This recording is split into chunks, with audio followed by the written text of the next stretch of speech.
안녕하세요. 은혜샘교회 성도 여러분, 최선종 목사입니다.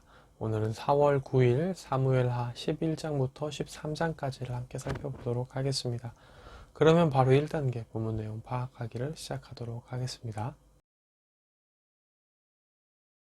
1단계 본문 내용 파악하기를 모두 마쳤습니다. 이제 2단계 질문 만들기인데요. 오늘의 질문은 이제 하나인데 12장 23절입니다. 다윗이 이렇게 얘기를 하죠.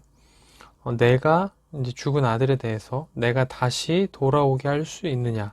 나는 그에게로 가려니와 그는 내게로 돌아오지 아니하리라 하니라 라고 얘기를 하죠. 이 부분을 가지고 예전에 제가 아는 어떤 분이 이렇게 얘기를 하더라고요. 이게 이제 그 하나님을 지적으로 알만한 어떤 자기의 어떤 믿음으로 하나님을 믿는다고 고백할 수 있는 나이가 되지 않은 그런 아이들 중에서 이제 사망한 경우는 하나님이 이제 이런 아이들을 불러다가 뭐 천사로 쓰신다. 이런 아이들은 천국으로 데려오신다. 뭐 이런 얘기를 하면서 이 부분을 가지고 이런 얘기를 했던 게 이제 그런 얘기를 들었던 게 기억이 나는데 정말일까 하는 생각이 다시 들어요. 이 부분을 보면서. 이 부분을 정말 그렇게 봐도 되나? 이 부분이 말하고자 하는 바가 정말 그 말일까? 이런 생각들이 드는 거죠. 그러니까 이 부분이 정말로 어린 아이가 죽었을 때 그들이 다 천국에 간다는 말인가? 이런 좀 의문이 들어서 이 본문이 정확히 말하고자 하는 바가 무엇일까? 이걸 좀 더 깊이 파악해 보고 싶어서 이걸 오늘의 질문으로 잡았습니다. 네, 그러면 이제 3단계 질문에 대한 대답 찾기로 넘어가도록 하겠습니다. 3단계 질문에 대한 대답 찾기를 시작하도록 하겠습니다. 12장 23절에 대한 부분이었죠. 이 부분을 가지고 이제 갓난 아기들이 다 천국에 가 있을 거다, 하나님 품으로 가 있을 거다 라고 좀 단정 지어 말하기는 좀 어려운 것 같고요. 그리고 이제 뭐 어린아이들은 하나님께서 천사로 쓰신다. 이거는 이 본문 가지고 절대 내릴 수 없는 결론인 것 같아요. 이 본문을 가지고 우리가 한 가지 파악할 수 있는 건 뭐냐면 이제 현생과 이제 내세라고 할 수가 있겠죠. 이 세상에서의 삶이 있고 이 세상 이후에서의 삶이 있습니다. 근데 이제 거기서 그러니까 이제 육신의 죽음을 한번 경험한 자가 다시 육신을 입을 수는 없지만 육신의 이제 죽음을 경험하지 않은 자가 육신의 죽음을 경험할 수는 있다. 이렇게 이해를 하는 게 맞다는 거죠. 그러니까 이제 조금 더 이제 정리를 해서 말을 하자면 이미 육신적으로 죽은 자는 다시 육신을 입고 살아날 수는 없다. 다만 아직 육신 가운데 살고 있는 자는 육신의 사망에 들어갈 수 있다. 이렇게 우리가 이해를 하는 게 좋을 것 같아요. 주석들도 보면 처음에 가졌던 그 부분, 이제 갓난아이가 죽었을 때 이 아이가 하나님 곁에 있다는 부분으로 이해할 수 있는가에 대한 것은 아무도 그렇게 생각을 하지 않더라고요. 그래서 이 부분은 이제 예전에 저한테 그 얘기를 하셨던 분이 이제 좀 잘못된 이야기나 이제 제 기억이 잘못됐을 수도 있고요. 이제 그렇게 됐던 걸로 우리가 정리를 해볼 수가 있겠습니다. 그러니까 이 부분은 우리가 그렇게 이해를 해서는 안 되는 부분이다라고 이제 한번 정리를 하고 넘어갈 수 있겠습니다. 네, 그러면 이제 4단계 본문 묵상하기로 넘어가도록 하겠습니다. 4단계 본문 묵상하기까지 모두 마쳤습니다. 이제 마지막 5단계 적용하기인데요. 저는 오늘 이제 그 12장 6절 부분하고 13장 부분을 좀 묵상을 하게 됐는데, 먼저는 이제 12장 6절 같은 경우에는 이렇게 얘기를 하죠. 다윗이 그 나단이 예를 든 사람에 대해서 화를 내면서 그 양새끼 4배나 갚아주어야 하리라 라고 얘기를 합니다. 출애굽기 22장을 보면 이제 양에 대해서 4배로 갚아줘야 되는 규례가 나오기도 하는데요. 지금 이제 다윗은 자기 자신에 대해서 그 생명 값에 대해 이제 4배로 갚아줘야 될 거다라고 얘기를 하는 거죠. 실제로 보면 다윗의 아들들 4명이 죽습니다. 여기서 이제 처음 죽은 아이들을 비롯해서 이후 죽은 암논, 뭐 압살롬 이런 식으로 해가지고 뭐 다음에 이제 아도니아까지 해서 4명이 죽죠. 이런 걸 보면서 이제 두 가지 생각을 하게 됩니다. 먼저 첫 번째로는 우리가 죄를 지으면 하나님께서 그 죄에 대한 값을 물으실 거다라는 겁니다. 말씀하신 규례대로 물으실 거다라는 게 이제 첫 번째였고요.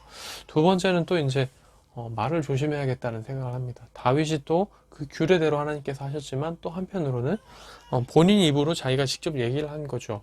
4배로 갚아야 된다라고. 그리고 본인이 진짜 자기 아들 4명의 목숨값으로 그걸 이제 갚게 되는 모습을 보는데, 두 가지입니다. 우리가 죄를 지었을 때 하나님께서는 말씀하셨던 규례를 가지고 우리를 판단하실 것이고, 우리는 또 말을 조심해야 되겠다라는 생각들을 하게 됩니다. 네, 이제 마이크에 들리실지 모르겠는데 이제 둘째 아들이 배고프다고 울고 있는데요. 예, 괜찮습니다. 뭐 큰 문제는 아니고요. 두 번째 이제 묵상했던 본문은 이제 13장 전체라고 얘기를 해볼 수가 있는데요. 암논과 다말 그리고 이제 압살롬의 복수에 대한 얘기가 나오죠. 암논이 두 가지 악을 저지릅니다. 먼저는 다말을 속여서 강간한 것, 그리고 그 강간한 이후에 다말을 책임지지 않고 버린 것. 다말은 이제 그것에 대해서 큰 악을 저질렀고 버린 것은 더 큰 악이다라고 얘기를 하죠. 그리고 그 악에 대한 대가로 압살롬의 복수로 암논은 자기 생명을 잃습니다. 이걸 보면서 악은 결코 선으로 돌아오지 않는다라는 것을 느끼게 됩니다. 악이 두 번 저질러졌던 그 악이 더 큰 악으로 돌아왔죠. 악은 더 큰 악으로 우리에게 돌아올 수 있을지언정 결코 선으로 돌아오진 않습니다. 그렇기 때문에 악은 악을 낳는다라는 것을 생각을 하면서 악을 저지르지 말아야겠다. 악을 저지르지 않도록 늘 조심해야겠다. 이런 생각들을 하게 됩니다. 우리가 저지른 악은 반드시 그 이상의 악으로 우리에게 돌아올 수 있기 때문이죠. 우리가 남들에게 악을 행하지 말아야 하는 이유, 그리고 우리는 또 그리스도인이기 때문에 악을 악으로 갚지 말고 선으로 갚아야 하는 이유가 다 이제 여기에 있겠죠. 우리의 정체성과 성도로서의 삶에 대한 어떤 성화의 삶이라고 얘기를 해볼 수가 있겠네요. 이거는 근데 악은 악을 낳는다라는 말은 사실 세상 삶을 살아가면서도 비일비재하게 볼 수 있는 일이죠. 이 점을 꼭 조심하고 염두에 둬야겠다라는 생각을 합니다. 이 악이라는 게 굉장히 다양하죠. 이제 뭐 제가 이제 며칠 전에 또 나눈 적이 있지만, 제 마음을 어렵게 하는 그 사람이 있지만, 그래도 미워하지 않으려고 제 마음을 이렇게 계속 다스리려고 하거든요. 근데 그 이유 중에 하나가 뭐냐면, 제가 그 사람을 미워하는 그 마음은 사실 제 마음 속에 쌓이고 저를 망가뜨릴 수 있기 때문이고, 또 하나님께서 그러지 말라고 얘기를 하셨고, 세 번째로는 이 미움이 더 큰 미움으로 돌아올 수도 있기 때문인 건데, 누구에게도 좋지 않은 거죠. 사실 제가 그 사람에 대한 미움을 계속 품고 있는 거. 그 사람 때문에 어려운 건 어려운 거지만, 그렇다고 그 사람을 미워하는 것도 저에게 옳지 않은 거죠. 끊임없이 제 마음을 하나님 앞에서 이제 새롭게 하면서 주님의 마음으로 품고 사랑하려고 하는 게 저한테도 좋고 하나님 보시기에도 좋고 우리 모두에게 좋을 수 있는 거죠. 이런 생각들을 지금 제 처한 상황에서 악을 악으로 갚지 않는 것에 대해 이제 생각하다 보니까 연결되는 부분이었는데요. 이거 말고도 더 많은 부분이 있을 수 있겠죠.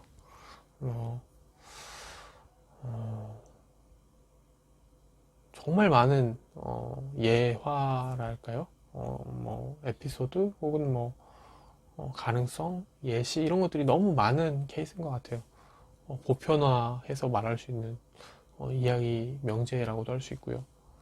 어, 오늘 하루를 살아가면서도 이 부분을 조심하면서 적용할 수 있는 것들이 굉장히 많을 것 같다는 생각을 또 하게 됩니다. 네, 오늘의 큐티는 여기서 마무리가 되고요. 내일 다시 뵙도록 하겠습니다. 안녕히 계세요.